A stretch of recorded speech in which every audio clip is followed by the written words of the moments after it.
What's up, everybody? I'm Joshua Thomas. Welcome to my Tabletop Talk. And today I am talking about Keyforge. And I almost did an initial thoughts video on this, but I've played so many games of this, of Keyforge, I'll show you the front of one of the boxes, that I think my thoughts on the game are no longer initial. I mean, I've played a little competition with these and I really enjoyed it. So let's start talking about it. Keyforge is a kind of like a collectible card game, but it's more like a collectible deck game. Now, this is by the same creator that created Magic the Gathering, and he wanted to invent a system that was kind of like Magic but different, maybe like a Magic 2.0.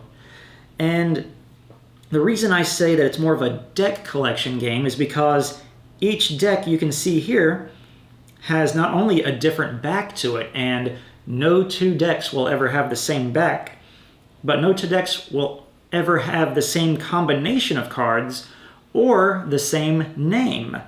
And so every single deck has a named Archon, so to speak, and this is kind of like your Archon card. So there's Amir Gadank, the Adventurous Charlatan. That's a mouthful. Then you've got Shadow Fist, the Ogre of the Isle. So there's Shadow Fist right there. I really like the back on this one. I think that might be my favorite back. And then we have Captain Fingers Marks. That's kind of, that does not roll off the tongue, but hey, that's the name of this deck.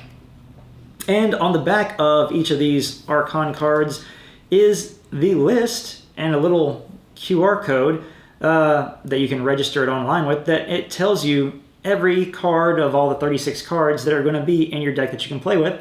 So you'll notice that like in the first thing, the lab work here, you've got more than one lab work.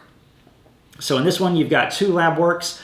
Now, lab work could be in every single other deck that also has the Logos house, and we'll go over the houses here in a minute. But in another deck, that person might only have 1 lab work card, or 3 or 4 lab work cards. And then in other Logos decks, they might not have any lab works.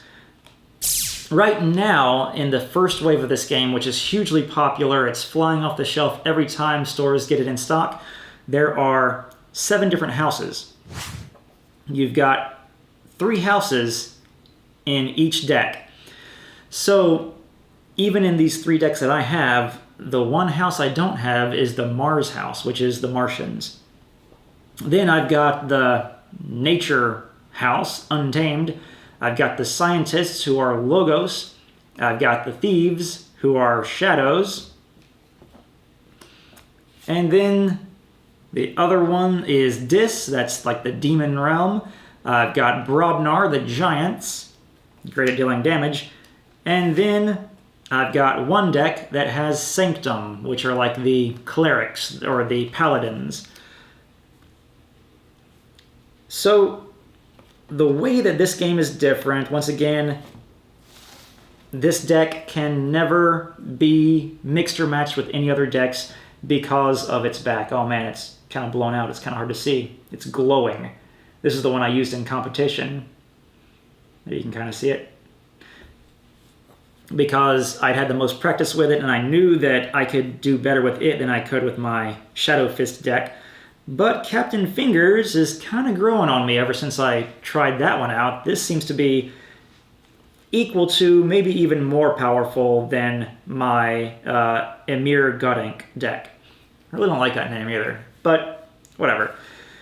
So let me move these out of the way, and I'll show you how the game goes. First thing you've got to know is that there is a starter set that comes with this game. I don't have it. It comes with a lot of tokens and cards that you can't find anywhere else unless you, say, win them in a competition or something. To give you an example, here is a chain counter, which I got for participating in a store competition. And chain counters aren't used that often, but the more chains you get, the more negatives you get for drawing cards back to your deck, or back to your hand. So you'll start off with a hand of 6 cards. And of those 6 cards, which I only drew 5, let me get one more. You're going to take a look at them and see what houses you have in your deck. And we can see that I've got 2 Sanctum, 2 Logos, and 2 Shadows. Man, that was a pretty good draw, but now I've got to decide who I'm going to go with first. The first player gets 7 cards, but can only play 1 card on their first turn to kind of balance it out from the first player to second player. So, I take a look at my cards, and let's say that I want to play Sanctum. That way I can show you guys what some of the character cards look like. I would bring them into the field exhausted, and then at the end of my turn, I would untap them or unexhaust them. So there's an example of 2 characters from Sanctum. So I would have chosen, hey, I'm going to play as Sanctum this round, and I can play as many Sanctum cards as I want from my hand, and also Sanctum cards that are already out. The objective of Keyforge is to forge 3 keys, which come in the base game, or the starter set. Since I don't have it, I would just use a dice to represent how many keys I have forged, and I would place it there, or use a different color. I like to use orange for my amber. Once I've forged a key, I'll put the dice there with the number 1 on it. So this is the strength and defense, or HP, of the cards. And then Sanctum is really good because most of their cards are armored. So they have 2 armor apiece, and armor regenerates each round. But when somebody takes damage, that damage is permanent. So let's say someone did 3 damage, 8 through the 2 armor, and dealt 1 damage to him. You would either put a damage token, or in my case, a dice. And damage does not heal from round to round, so if these guys get attacked again and the player eats through their armor and destroys them, then they get added to a discard pile.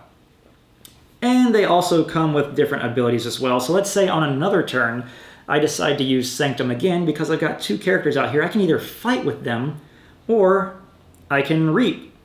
This guy has a reap ability. You can reap with any character, and when you reap, you gain amber. So I reap with both of them. I'll gain 2 amber and put it on my Archon card.